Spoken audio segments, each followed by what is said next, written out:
People deluded. I hope you all can hear me well. Let me move that slightly. Apologies if you can't.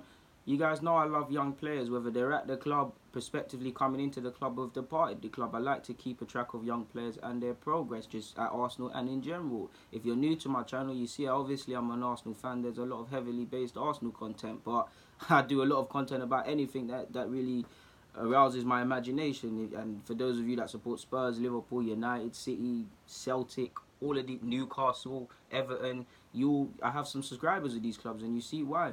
But specific to Arsenal, we constantly have seen, I believe we've got a lot of young players coming through a good pipeline, but sadly some always have to leave because they're at different ages, they want different things, they want to seize their futures, and that's how it should be.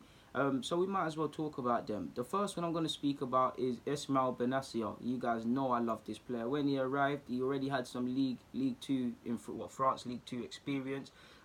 He made his debut in 2015. His issue, and quite rightly so, is that he saw that he's left under 23 football and he should have a look in. For whatever reason, he didn't get real opportunities at Arsenal, but I loved him. He could be a defensive mid, he could be box to box, he could play a few different midfield roles. He had a good left foot on him, could take set pieces. Him and Reine-Adelaide, Reine-Adelaide had some good set pieces. It's actually disappointing that the people that arrived in 2015, in Daniel Malin, Dragomir, Bennacer, Jeff, Fortuné, who we wanted to keep, and there could be another one, none of them really made it and they've all departed the club, so it was a kind of a failed experience. But he's gone from strength to strength. You obviously saw him. Who did he join again? He joined Empoli, was playing in Serie B in Italy. He got a range of admirers and things like that. Allegedly, Napoli wanted him. Arsenal have a buyback clause allegedly, and I'd actually like to exercise it because I think he could contribute at some level to our club, and he is one of our lads.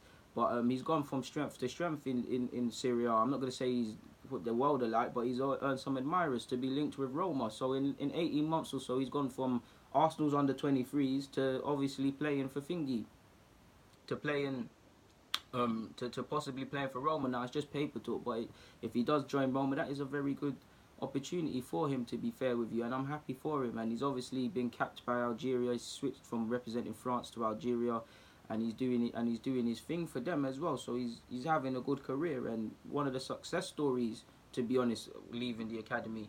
Kalen Hines as well. I don't know what's going on with him, but I hope he finds a club. He's left Wolfsburg, as you know, in the summer over whatever disagreement, but he still hasn't found a club to my knowledge. Hopefully he's still keeping fit. Hopefully there's still interest. Hopefully there's something more in it with his agents and things like that. But it is sad. Obviously as well, there's Jeff Reine-Adelaide. I'm liking his progress. He's going from strength to strength, playing for Angers. He impressed me against Lyon. I think I did a video about it. He's still the thing with Jeff and what he needs to improve on. And the minute he does this, he won't be at his club current employers now. He'll probably join a Lyon or an even bigger team, possibly in the Premier League, or maybe we even buy him back. He's still 20, but he needs to add goals and assists. He's still got a bit of immaturity in his game, in the sense that he's able to beat a man, he's able to find his teammates, but he's probably got to get his head up and just score and assist more, because ultimately that's what you need. He's still playing on instinct a lot rather than being calculated. Even times like I remember the Lyon game, it's nice to see. There was a time he dribbled out from the back and it was a lovely counter attack, but he did it again and they almost scored. It's these sort of things, they're always going to happen, but he needs to find balance and play to a greater level. But at the end of the day, he's getting more experience playing all these games than he would playing at under 23 levels for Arsenal, and it's a shame, because I think he could have contributed eventually to this club. But it speaks volumes to a degree of what Unai Emery must be doing if he didn't rate him that much. Like, I look at our current options, especially on the bench, and obviously Jeff wanted to play. If he's being told he won't play, you have to depart. But if you deem him not even good enough for the bench and stuff like that, then you must have really not rated him, to be honest, Unai. But it is what it is. So it's nice to see Jeff making progress. Bennacer is obviously doing his thing. Then obviously you've got Josh Dasilva, who departed and joined Brentford, a club that are very unique in their approach of recruiting players and developing young players. It's taken him a while, but he's made 5 appearances. If I remember correctly, he gave a good account of himself in the FA Cup. He's had issues with injury as well, so he's had to be bedded in slowly and wait for his opportunity. I mean, a couple of months ago was the first time he got 90 minutes in a while, so he's still there. Just on one of the games he played, in fact, the first 90 minets he completed at first team level for Brentford. This is what the manager said. I think he's a young player, and young players want to play. I'm pleased that he tried to play those passes.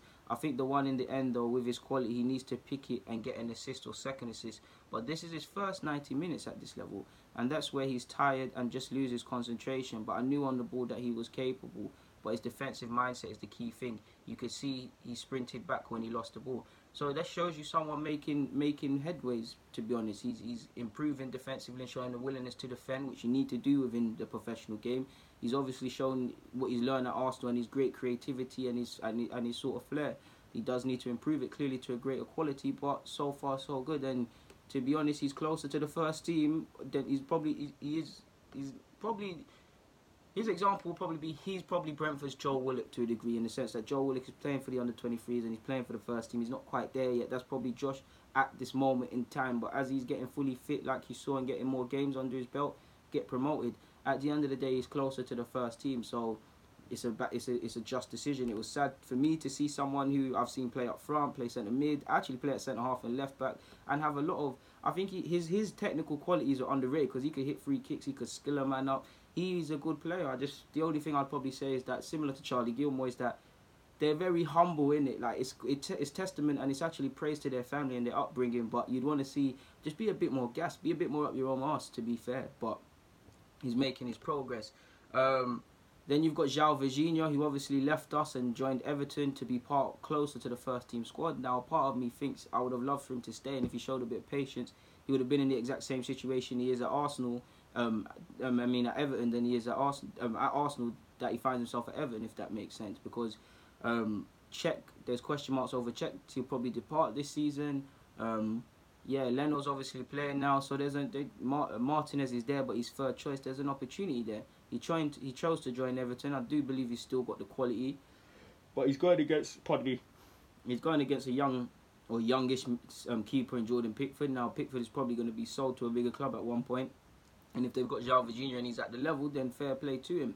But João Virgínia don't wait for no one. Him and his family showed great desire to obviously leave Benfica, come to England, trial at United, join Arsenal, leave Arsenal and sign for Everton.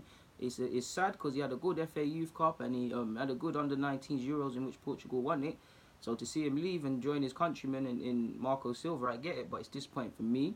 But his own words with this: I saw a big opportunity coming into the first team squad. I'm young, but coming into the dressing room, being around the dressing room, being around the Premier League was a big opportunity. Hugo Oliveira is a good coach, and I knew him from when he was at Benfica, and I knew he had worked with Jan Oblak, Edison, Julio Cesar, and those are really good keepers. And he helped form. Those are really good keepers. He helped form. Pardon me, people. And I'm hoping to follow in their footsteps. He has a plan for me, and we are working really well. He then went on to say, when I was at Arsenal, I used to train with the first team every week. But here, I'm with them all the time, at lunch, in the dressing room, and I wanted that. This is an opportunity for that to happen. I can't blame him, to be honest with you people, because for me, I see him in the exact same situation. The only difference is he's unofficially their second or third choice keeper, to a degree. Everton fans know more than me.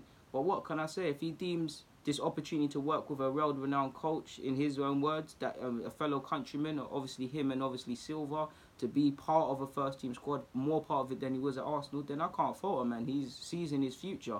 So it's disappointing for him to leave, and he hasn't made no appearance. But if he's close to the first team, he's close to the first team. We've obviously got young Okaflex, who left and joined Celtic. He's still waiting for his debut.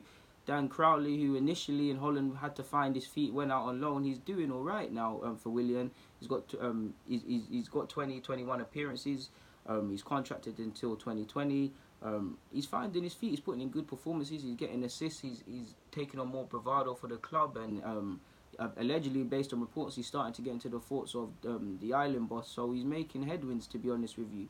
Far cry from what he was spoken of at Arsenal. And this is where you need to be careful with expectations of calling people next Wilshere, etc. But I still think he's got quality to offer. And I do think he can play Premier League football at some level in the future. And he's doing that. He's contracted until 2020. So clubs probably take notice of him. Not really much to say on Daniel Malen, but he's making good progress. He's still not really a fixture within the PSV squad. He rotates, he gets to start a couple when he's on the bench for more often than not. But he's making progress, and again, closer to the first team than at Arsenal. Do think he'd probably be in Eddie Nketiah's or Nketiah's position if he was here. But progress is the name of progress. Mavridi's still playing in Juventus' second string side. He's got 5 goals in 22 appearances in Serie C. Bowler's obviously doing well for Blackpool. He played against us and he's made 29 appearances. Akpom in Greece has got 13 appearances and 2 goals. Dragomir's still trying to find his feet in Serie B, but he scored a quality goal, I remember watching it. And he's actually progressing very well. And similar to Bennacer, we wait a couple of years or so and develop. You never know what can happen for you. Obviously, you've got Fortune. What was I going to call him? Fortune, Yacine Fortune. He made 12 appearances for FC Sun so far. We wanted to keep him, but he's left and he's made 12 appearances. Again, he's still finding his feet, but it is what it is. You've obviously got Chris Willock. He'll be 21 at the end of January. He's still playing in the second string side for Benfica, but along with other players, their president did talk him up very highly and said a couple of them, not just him specifically, but a couple of them between now and the start of next season need to be integrated, to which he could be one of them. The other stretch of the token, he's 21, still needs to play first team football, so maybe a loan spell to either Benfica feeder clubs or Portugal lesser sides and things like that, or maybe a return to England in a loan spell. Allegedly, Leeds are after him as well in either a permanent or a loan capacity, so we'll see what happens, to be fair with you. Don't think I'm missing anyone else out, and if I am, they actually haven't caught my eye, and you'll have to forgive me for that one. But yeah, man, it's nice to see the young players making progress respectively, and it shows you how different your career can go, to be fair with you. Obviously, you've still got Marcus McGain still doing his thing at Barcelona. But yeah, man, it's nice to see, to be fair with you, man. I do think it is really nice for me to see personally, because I like to see the progress, to be fair with you. But on that note, people, deluded, stay safe. I'm out.